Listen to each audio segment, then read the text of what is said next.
Hola, ¿qué tal? Buenas noches. Bienvenidos al programa de esta noche de miércoles, una jornada más en la que la información, pues en lo internacional continúa centrada en la guerra de Ucrania tras la invasión rusa que ya cumple su día 14, su día 14, y mientras tanto a nivel nacional la incesante subida de la luz, el gas, aunque también es cierto que hoy ha sufrido un pequeño, o ha experimentado más bien, un pequeño retroceso en los precios, aunque continúa estando prohibitivo y ya se empieza a notar en las grandes industrias, entre ellas las regionales. Pero más información, como siempre, Carmen Maragaño. Carmen, buenas noches. Buenas noches. Bueno, a nivel nacional, hablamos de Ucrania. Sí, ya empiezan a llegar los primeros refugiados ucranianos. Visualmente Asturias ofrece 549 plazas para aquellas personas que vienen huyendo de la invasión rusa. Desplazadas, en este caso, por la guerra, sobre todo mujeres y niños y ancianos. Bueno, a nivel regional, un anuncio del presidente Barbón, creo. Exactamente. Hay que decir claramente a los asturianos que vienen tiempos duros y difíciles. El presidente Barbón afirma que hay que decir claramente, o hay que decirnos claramente a los asturianos que vienen tiempos duros y difíciles. Winston Churchill en su día fue un poquito más original, prometió sangre, sudor, lágrimas y la victoria. Aquí ni la victoria se nos promete en este caso. Bueno, y a nivel local, a nivel Oviedo. A nivel de Oviedo, el kiosco del Bombe se va de reparaciones y abandona su emblemático lugar tras 134 años de vida y una década de abandono. Como diría el contertulio del programa Juego de Dos, Equipo y Afición de esta casa, Eduardo Barredo el Geme, qué golfería, qué vergüenza, el abandono que ha sufrido el kiosco del Bombé durante muchos años. Ahora sí, se ha retirado y estará en reparaciones varios meses. Esperemos que cuando vuelva, lo haga con todo su esplendor, lo que es un icono, un emblema de ese pulmón verde de la capital asturiana. Carmen, muchísimas gracias. Un placer. Por estar con nosotros. Te invitamos a que continúes viendo el programa que ya comienza, como siempre, con la cabecera.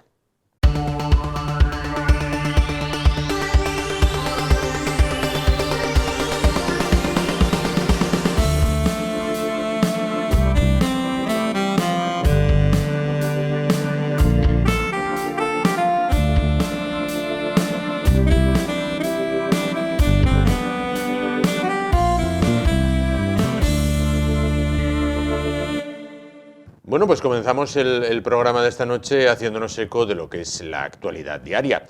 La actualidad diaria nos traslada, como viene siendo habitual desde hace ya muchos días, 14 para ser exactos, muy lejos de las fronteras de España. Nos vamos hasta Ucrania a darnos un paseo por la historia.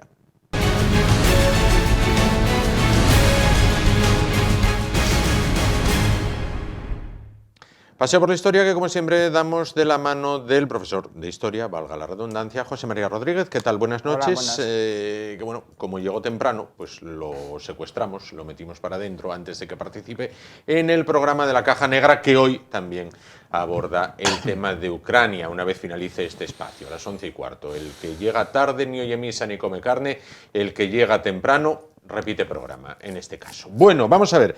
Día 14 de la invasión rusa de Ucrania y contra todo pronóstico, Ucrania resiste. ¿Por qué? Pues sí, señor. Vamos a ver, pregunto por qué y te atajo la palabra. Pregunto por qué y pregunto, ¿por qué si los rusos el primer día se situaron a 50 kilómetros de Kiev y ahí se estancaron? Sí. Bueno, a ver, para resumir y sintetizarlo en 4 palabras. Sí. Hemos llegado a esta situación porque Ucrania está haciendo las cosas muy bien y Rusia está haciendo las cosas muy mal, desde el punto de vista militar, me refiero. Luego hay otras variables que son muy difíciles de separar también del asunto militar y tal, ¿no? Me decías lo que por qué llegaron el primer día tan cerca de Kiev y luego pararon. Bueno, a ver, ellos planteaban una operación relámpago, que pasaba por capturar, apoderarse en un golpe de mano audaz de Kiev, que es el centro neurálgico del país, el centro de poder y tal, y si pudiera ser también de Kharkov, que es la otra ciudad más importante. Haciendo una traslación a España, Kiev y Kharkov son como Madrid y Barcelona. Correcto. Entonces, si hacemos un poco de historia, cuando existía el bloque soviético y habían sido las rebeliones Budapest y de Praga. También la Unión Soviética resolvió la cuestión militarmente con dos avances fulminantes hacia las dos capitales, hacia Budapest y Praga, y ahí se acabó todo. Hombre, hubo muertos, heridos y represión y tal, pero desde el punto de vista militar aquellas intervenciones no tuvieron mucha historia.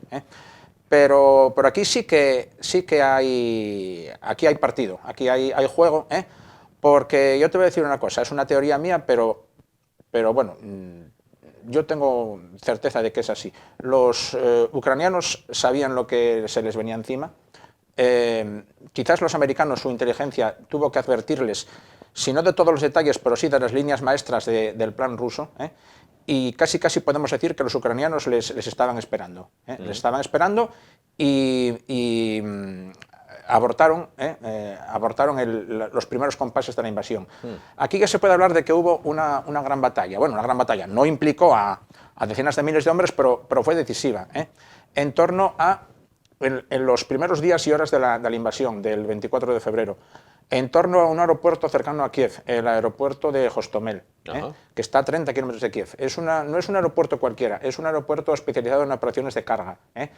Ahí tenía su base el avión Antonov, que era el mayor del mundo, si te das cuenta. Sí. Bien, bueno.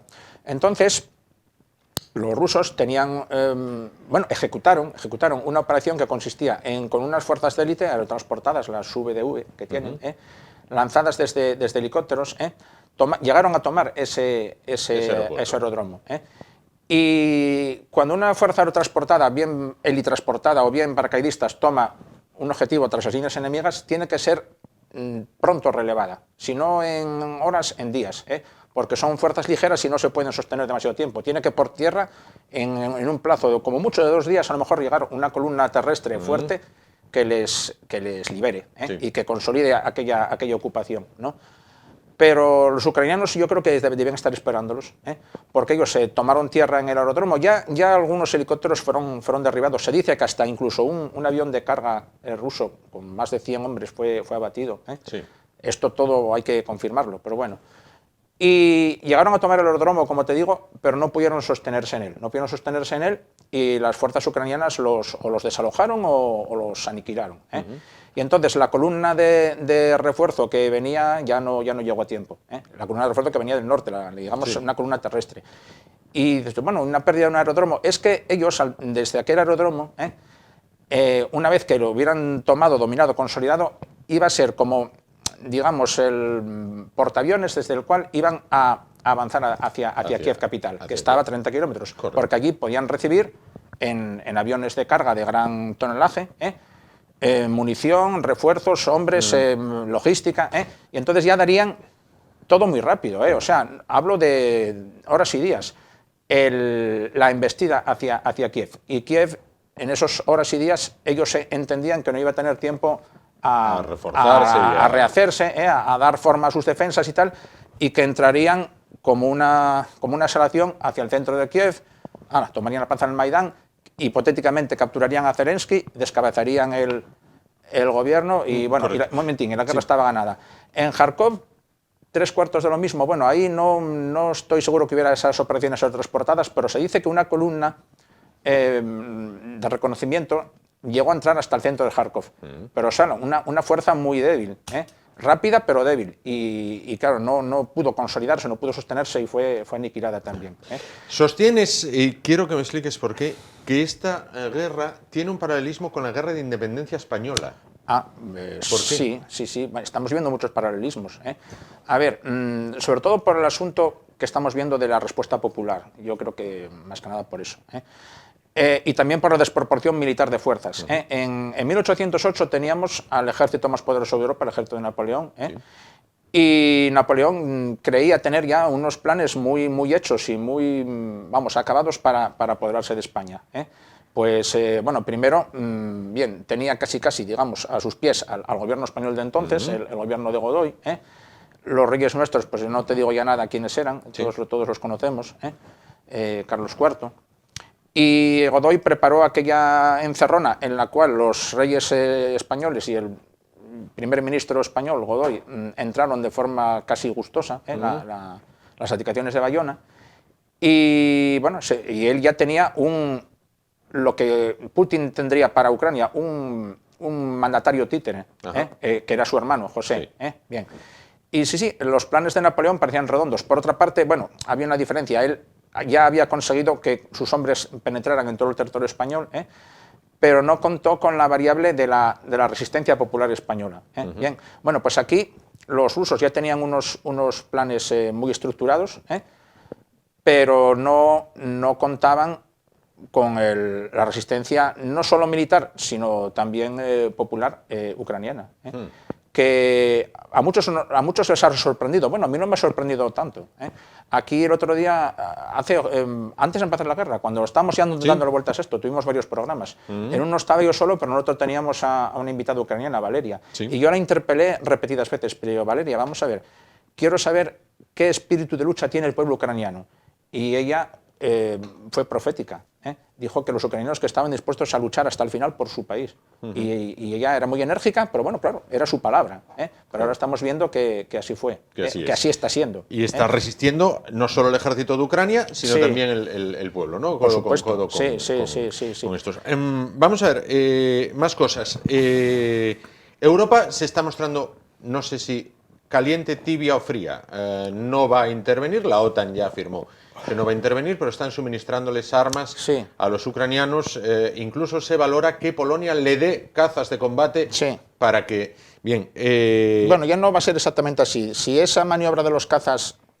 Bueno, con mediación de Estados Unidos... Sería entregarlos a Estados Unidos, que Estados Unidos a su vez los entregará a Polonia. Bien. Que ya veremos en qué para eso. ¿Pueden aguantar con esa ayuda a cuentagotas o esto a la larga, por mucho heroísmo, al final pesan los números y los rusos, como siempre, aplicarán el rodillo y los números son los que son y al final ganan por extenuación? Muy bien. Mira, yo te voy a decir una cosa. Oigo todos los días a militares españoles, son todos retirados, porque los profesionales no pueden hablar. Por supuesto, la competencia profesional que tienen ni se discute, y todos vienen a coincidir en que una victoria ucraniana es absolutamente imposible. Yo, ¿qué quieres que te diga? No estoy tan seguro de que los ucranianos no puedan ganar. Yo creo que tienen una oportunidad. Tienen una oportunidad. Igual que nosotros, en 1808, parecía una locura que nuestra resistencia pudiera tener éxito y al final lo tuvo. Mira, el propio Hitler, cuando se dirigió a invadir la Unión Soviética, él dijo esta frase: la guerra es como una habitación oscura, abres la puerta y nunca sabes lo que va a haber detrás. Entonces, el resultado de toda guerra es incierto, y el de esta guerra es muy incierto para los rusos también. ¿Vale?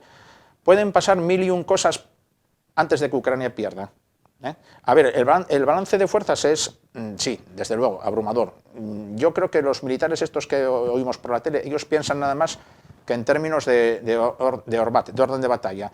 Tantas divisiones, tantos blindados, tantas unidades logísticas, tantas cabezas nucleares, por un lado por otro, y sí, claro, la balanza al desnivel es enorme. Pero si no le llega la ayuda a Ucrania, la ayuda en forma de, como a España le llegaron los ingleses contra Napoleón, no podrán aguantar. La ayuda está llegando. ¿Es insuficiente? Bueno, hasta ahora está llegando.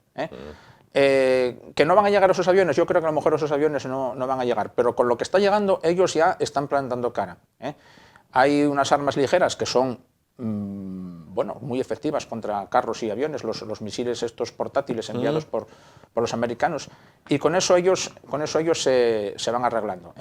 Y luego está el asunto que parece un poco romántico, pero el asunto de la moral de combate.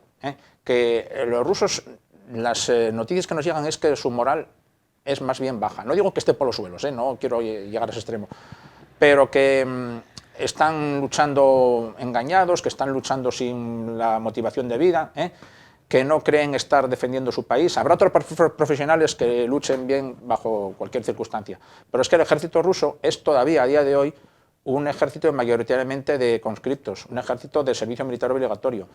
Y el 80% de los soldados son los jóvenes rusos con no mucha instrucción, me atrevería a pensar, que están ahí de mala gana. Bien. Y en cambio, por la parte ucraniana hay núcleos de profesionales de élite muy motivados, equipados y entrenados por los americanos. Me refiero a los equipos de operaciones especiales, los que andan por las carreteras cazando los convoys. Y luego está el resto de la gente militar o civil militarizada, que que allí todo el mundo tiene una cierta experiencia militar. Los hombres mayores, me refiero a los mayores de 50 años, pues formaron parte del viejo ejército rojo que actuó en Afganistán, si te das cuenta. Sí. Bien. Y los jóvenes, yo te voy a decir una cosa, a ver, no digo que se haga de ellos soldados en 15 días, pero con los veteranos aprenden. ¿Cuánto? Y manejar uno de estos cohetes nuestros C-90, ahí sí le voy a dar yo la razón a nuestra ministra, que quizás se aprenda en 2 tardes. Y pueden hacer, y de hecho están haciendo mucho daño. Entonces yo, perdón.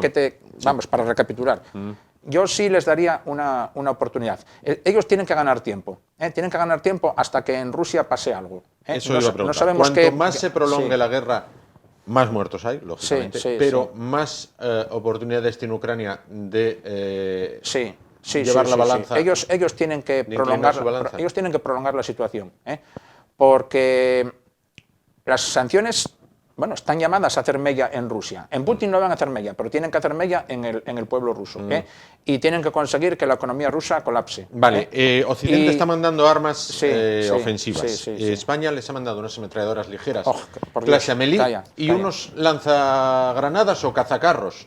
¿Qué es lo que le ha mandado y qué valor tienen? Bueno, a ver, en primer lugar, lo de las ametralladoras es una pena y un dolor. Son unas armas que salieron defectuosas. Bueno, hay veces diseños o elementos que toda la vida, hasta un coche a veces sale defectuoso. Y el ejército español, no sé si aguantó con ellas unos meses, y las retiró de su inventario, las almacenó. Intentamos, bueno, de forma un poco, no sé cómo decirte, artera, venderlas a otro país. Todo el mundo sabía que eran unas armas inútiles y no fueron aceptadas. Y ahora alguien ha tenido la brillante idea de enviárselas a los ucranianos. Bueno, no sé, ellos sabrán lo que pueden hacer con ellas y tendrán que desarmar 3 para luego aprovechar piezas válidas y hacer una. Lo que sí parece que van a ser mucho más válidos y útiles son los lanzacohetes de un solo uso, los C-90, porque son unas armas muy ligeras, pesan poco más de 5 kilos, prácticamente igual que un fusil. Y en relación a su peso, a su tamaño, a su coste y a su facilidad de manejo, pueden hacer muchísimo daño. Viene a ser un bazooka. Bueno, sí, un Panzerfaust, un lanzacohetes, sí, llámalo como quieras, solo que el tubo, en vez de ser metálico, es un tubo de fibra de vidrio, y mucho más corto, que pesa menos.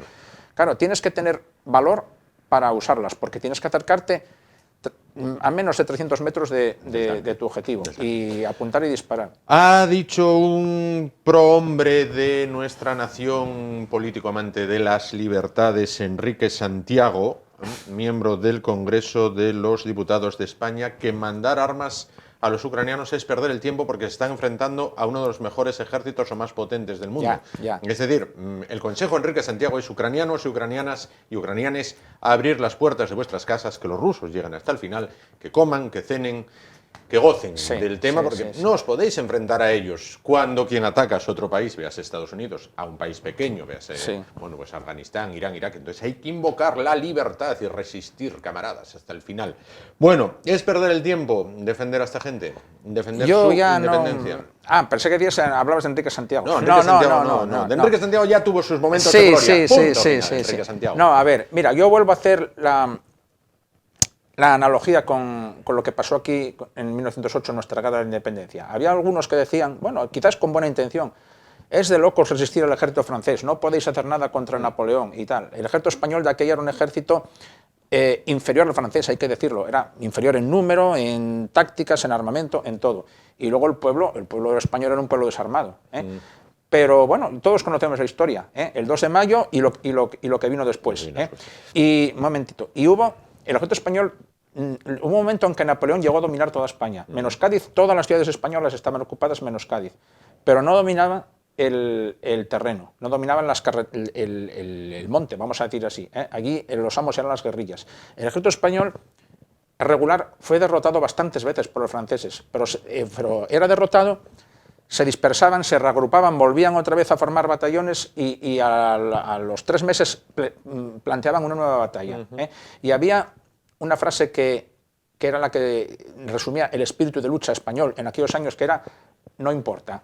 Había derrotas, había fracasos, pero el espíritu con el que se respondía a aquellos fracasos y derrotas ante Napoleón era el no importa.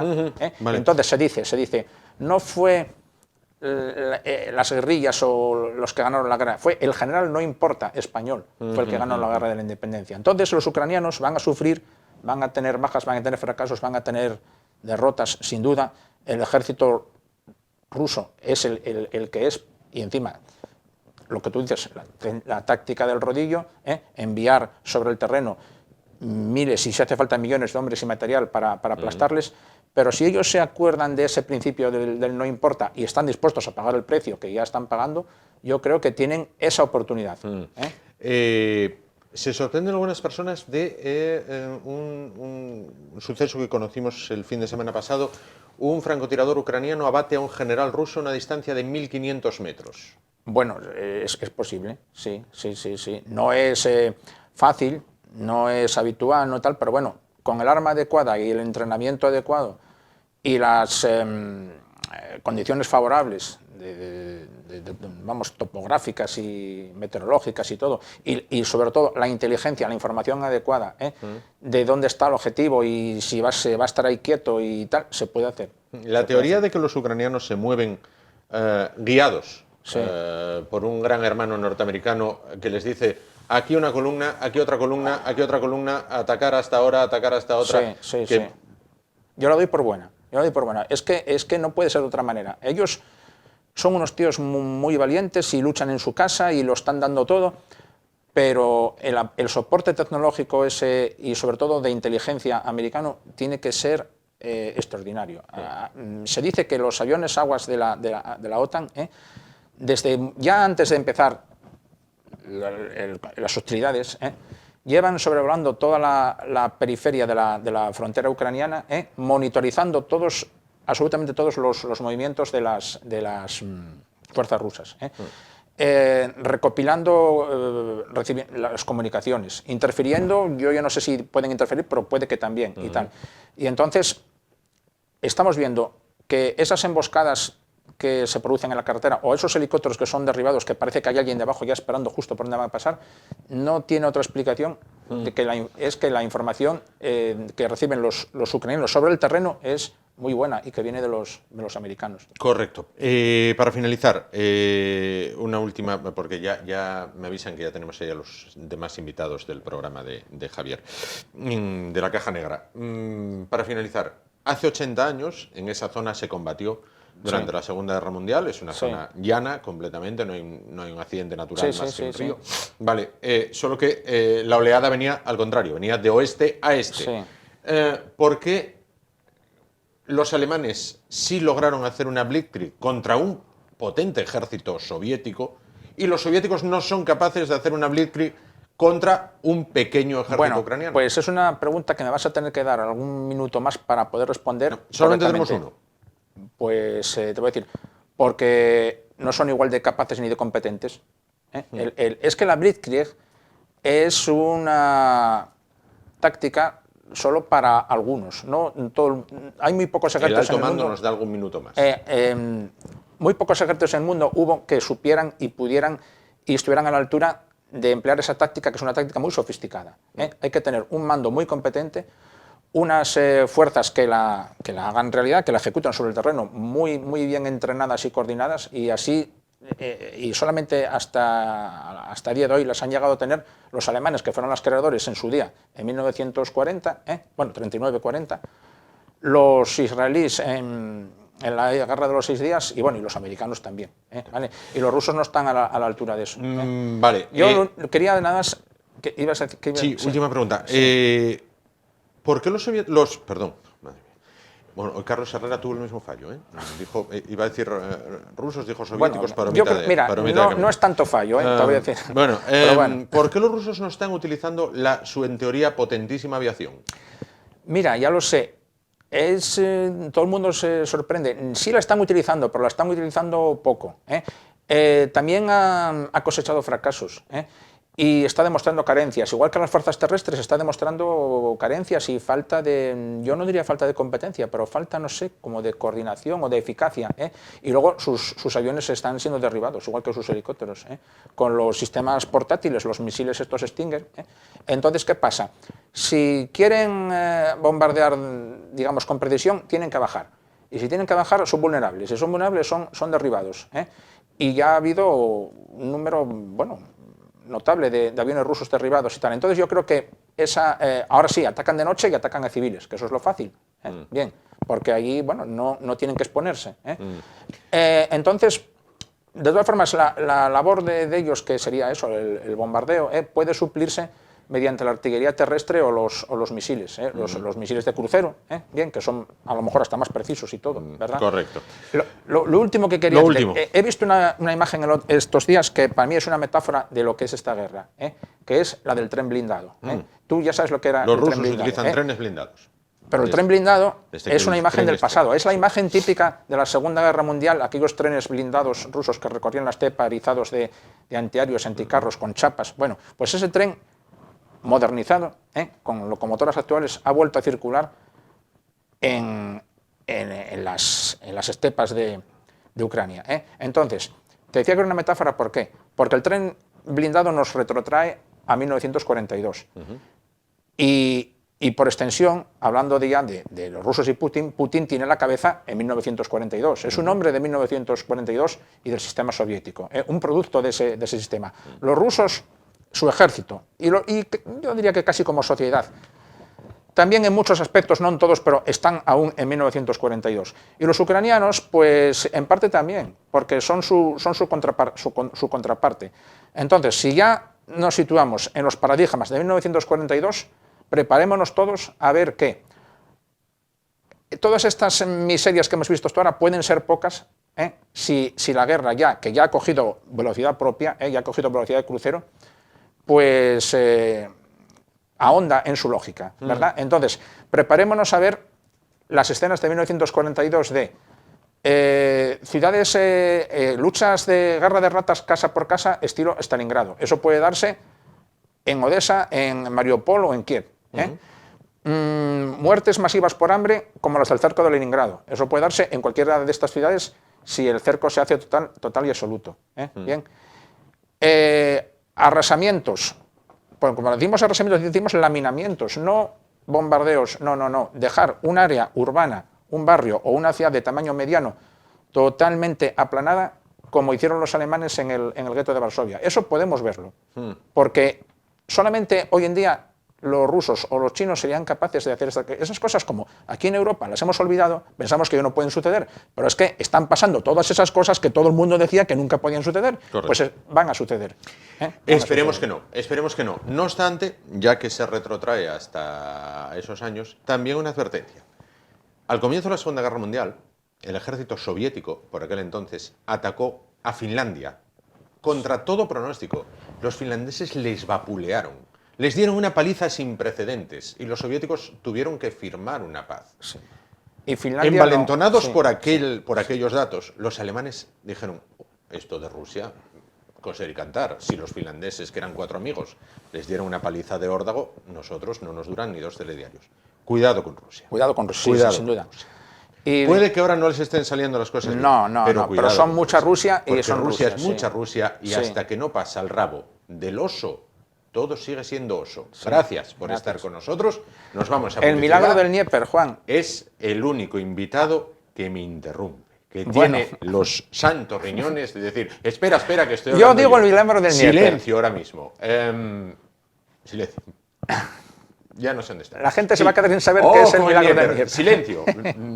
Nos vamos a publicidad y en un momento volvemos y continuamos el espacio de hoy. Hasta ahora.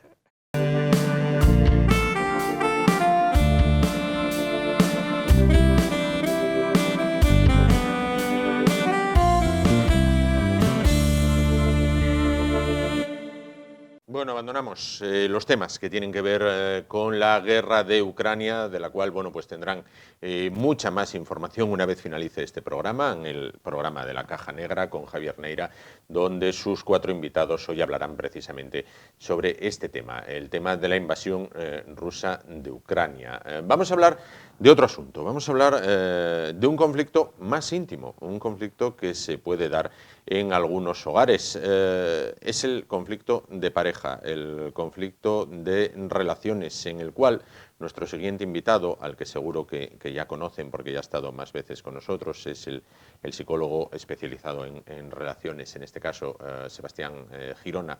Bueno, pues afirma que más vale una buena separación que una mala convivencia. Sebastián, buenas noches.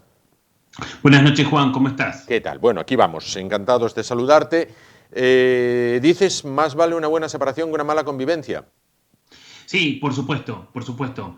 Esto que parece ser obvio, muchas veces no lo es, y lo digo porque hay muchas parejas que, a pesar de estar transitando un mal momento en la relación y durante bastante tiempo, insisten y tratan de seguir sosteniendo una relación que a veces da muchas muestras de ya estar agotada, pero a veces en pos de no aceptar la situación, o en pos de muchas parejas que sostienen esta lógica de no me separo porque los niños son pequeños, por ejemplo, bueno, tratan de sostener una relación que se vuelve bastante conflictiva y que se vuelve bastante nociva para todos los integrantes de la relación, no solamente para los adultos, sino también para los menores de edad. Claro, es lo que podríamos denominar una relación tóxica.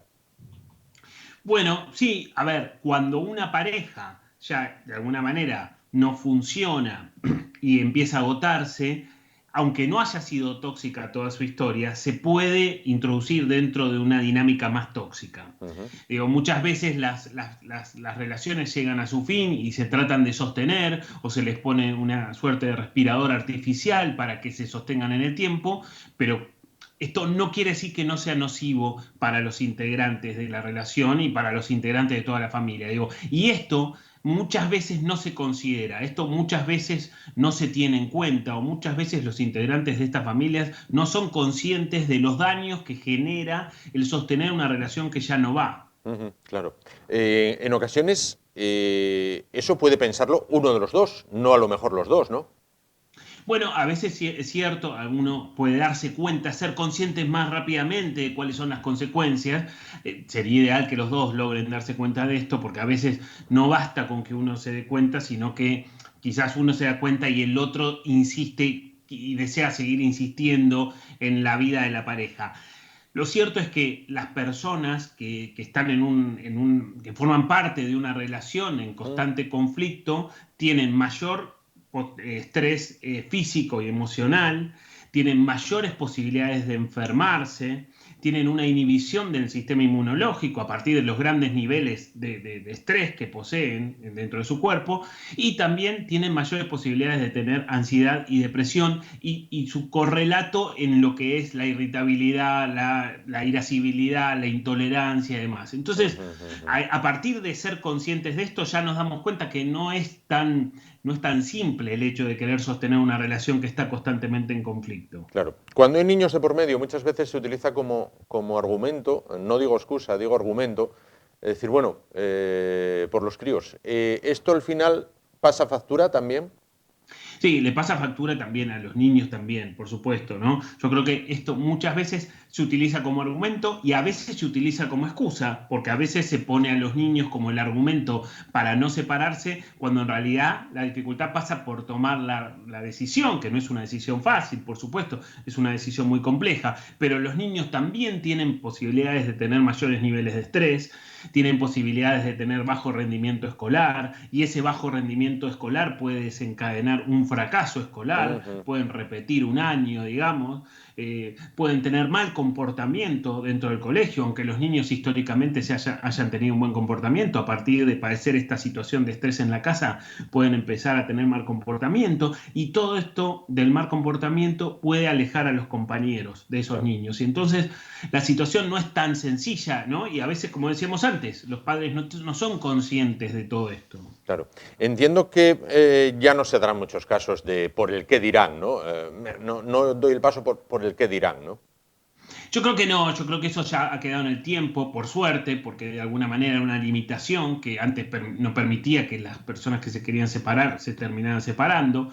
Hoy esto es bastante más normal y está mucho más naturalizado en nuestros tiempos. ¿Se separan hasta los reyes?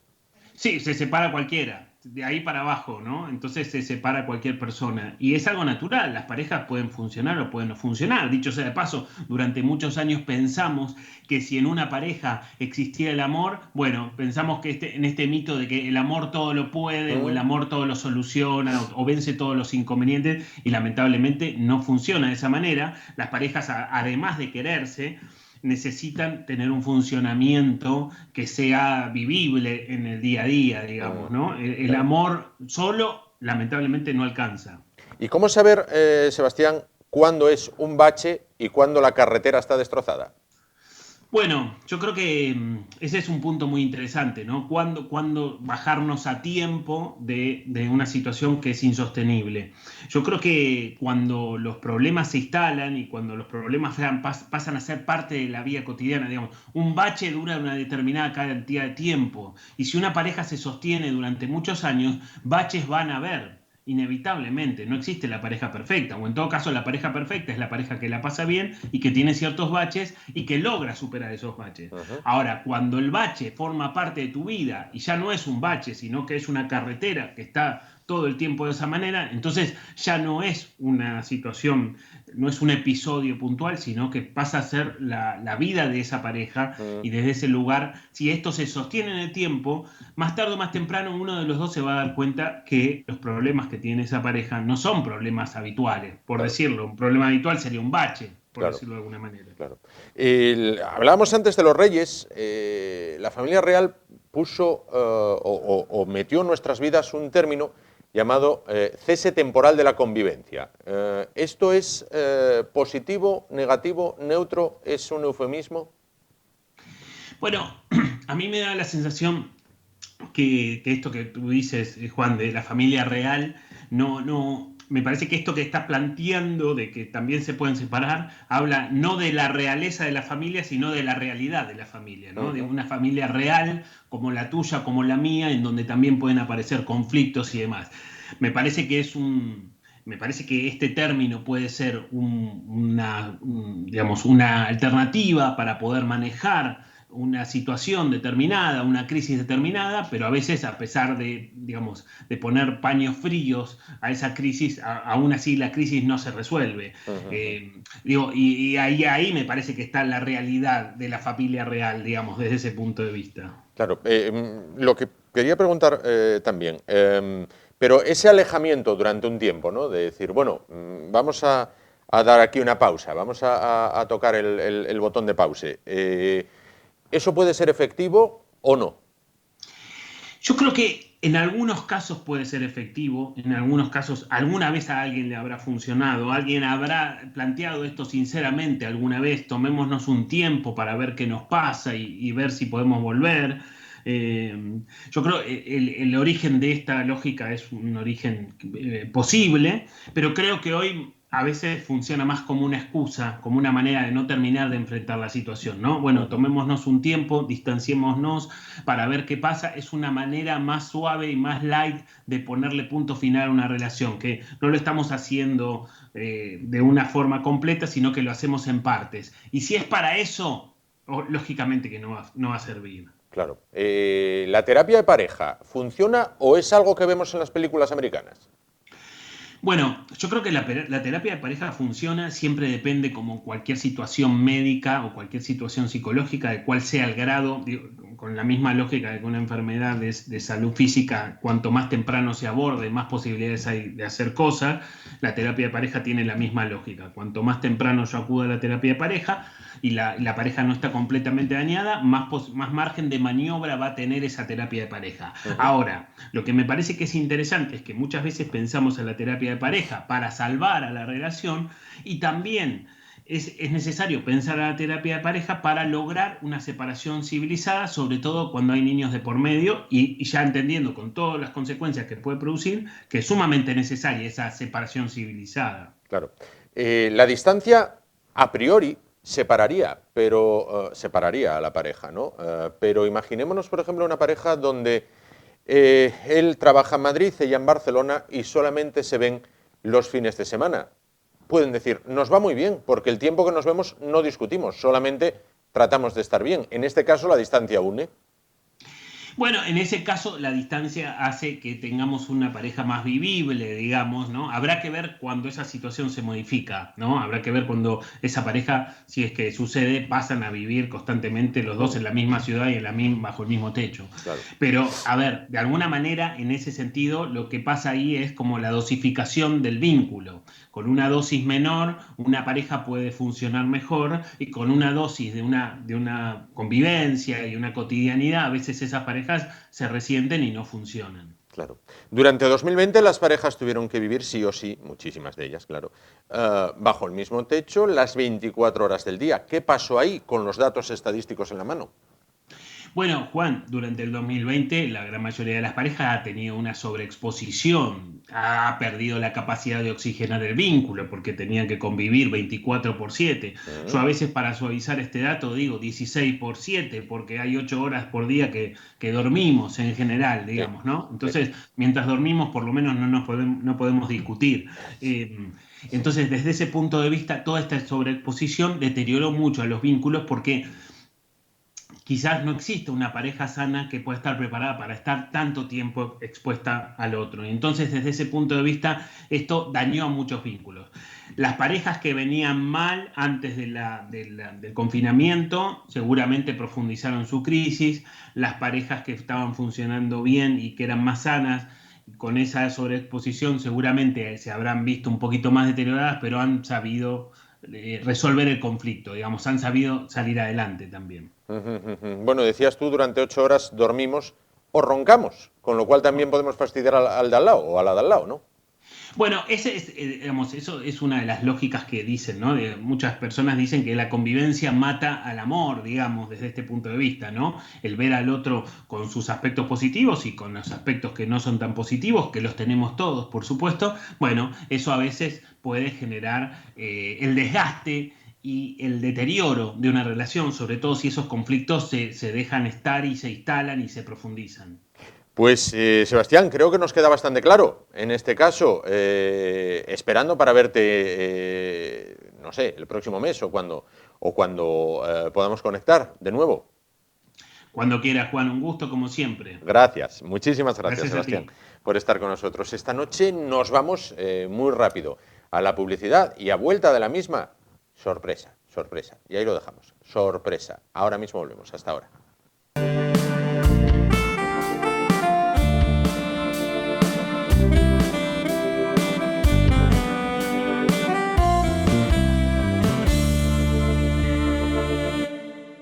Decíamos antes de los anuncios que después de los mismos que teníamos invitado sorpresa, y nunca mejor dicho, porque hemos tenido que cambiar sobre la marcha el guión, son esas cosas que pasan, porque la entrevista que va a ir ahora va a ir mañana y la de mañana va a ir ahora. Bonito lío en el que me estoy montando, pero el caso es que vamos a hablar en esta ocasión, ahora mismo, de cine del bueno, de cine que emitimos en esta casa, más concretamente el sábado a las 4 de la tarde. Les invitamos a ver una película que es un clásico y a la vez una adelantada de su tiempo. Para hablar de cine, estamos orgullosísimos de recibir bueno, pues una jornada más a la persona. Se sonríe porque la veo yo por aquí, por el rabillo del ojo, como Andújar Oliver, veo por el rabillo, ahí está, sonriéndose. Bueno, pues recibimos a Carmen Baragaño, que sabe de cine lo que está escrito y lo que no, además.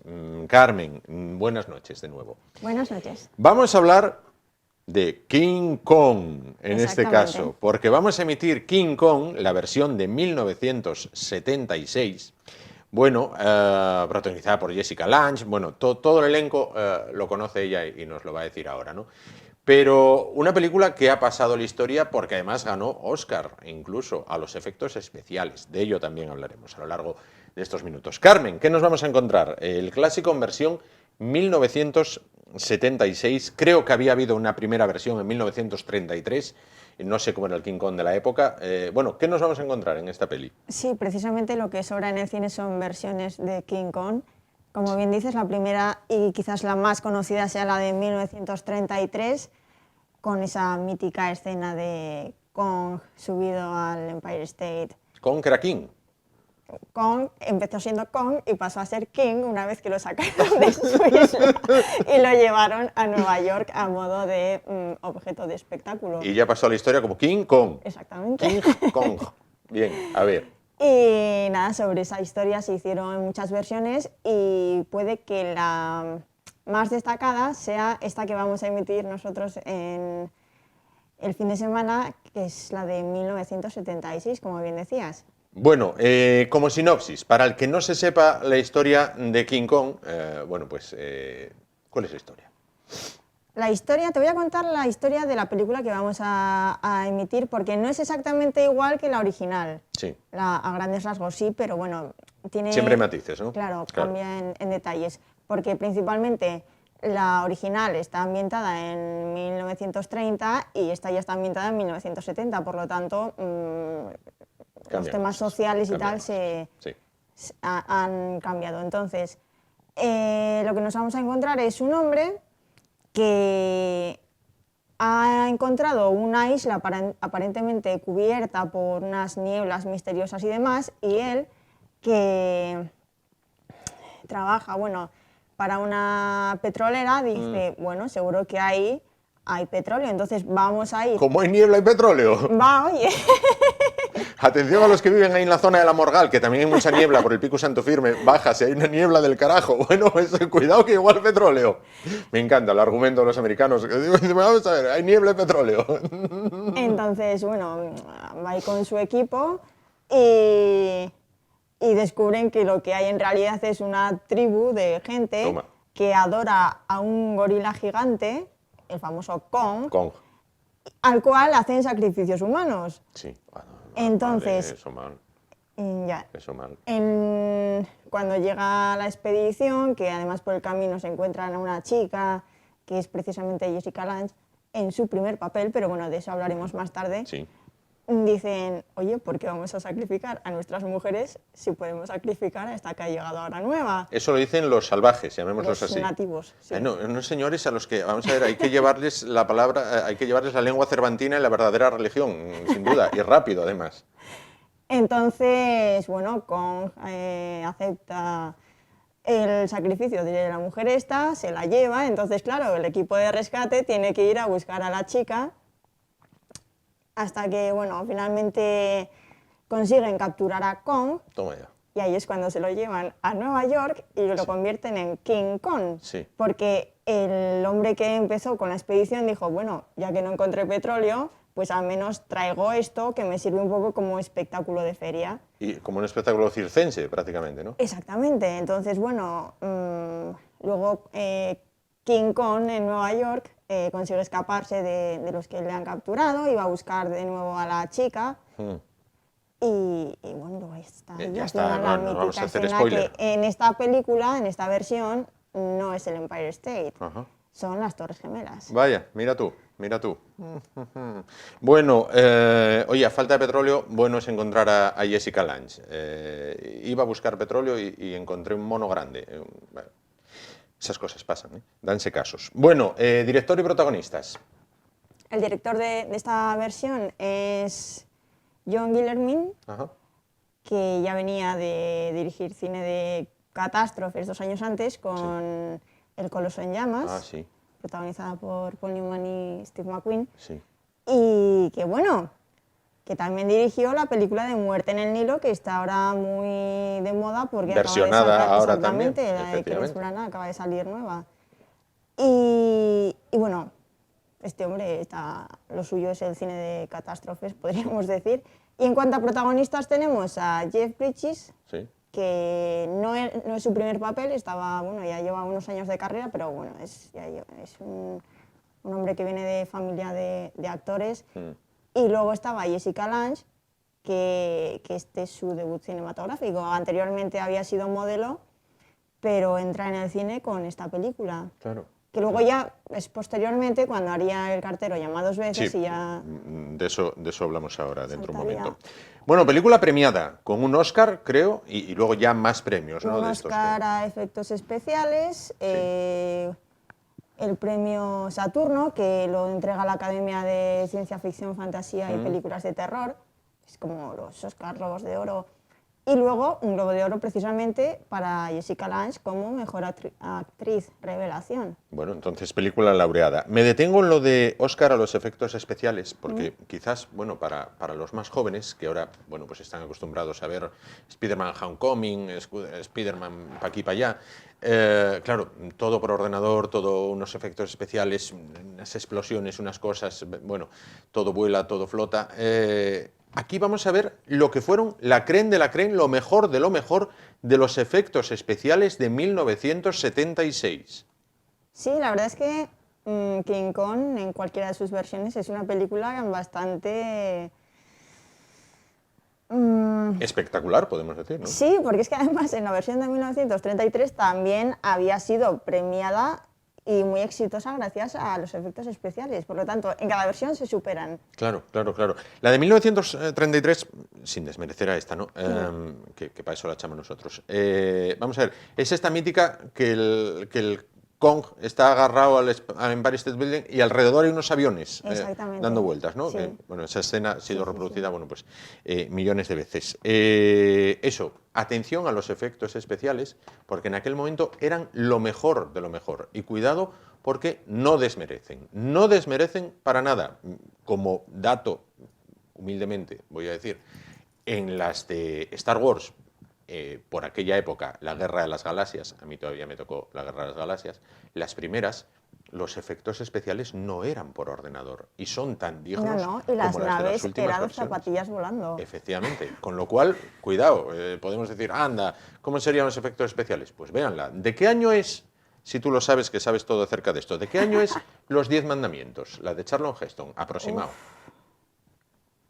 Aproximado. Madre, yo es que para calcular soy 1, 2, 3, responde otra vez. Charlton Heston... ¿Andará por los 60? Andará por los 60, tranquilísimamente. Bueno, pues cuidado con ese efecto especial de cuando Moisés abre las aguas. Cuidado, para la época es un efecto especial, vamos, sin parangón.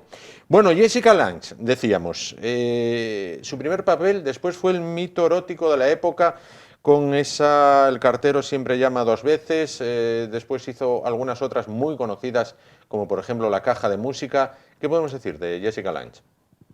Pues que es una actriz de las grandes, fue de las estrellas quizás en la década de los 90.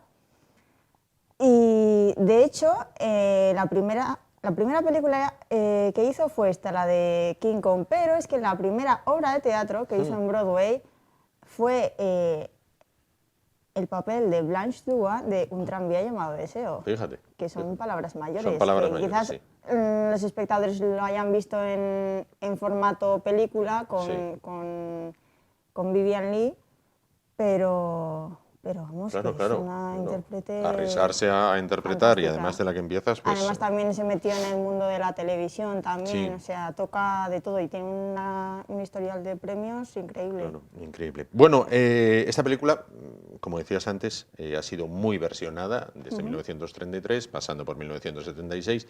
Yo vi la de Naomi Watts y Adrien Brody. Adrien Brody y Adrien Jack Black, Brody. la de 2005. Me gustó mucho, me pareció la clásica película de aventuras para ver un sábado tan ricamente y me gustó mucho. Pero creo que hay otra versión más, ¿no? Sí, una más actual de 2017, protagonizada por Tom Hiddleston y Brie Larson, que para los seguidores de Marvel son Loki y la Capitana Marvel. Ahí estamos. Quizás los más jóvenes ya les vayan poniendo cara, pero sí, o sea, es que... Pero esta no desmerece. No, para nada. Y te voy a dar un dato curioso. Curiosidad.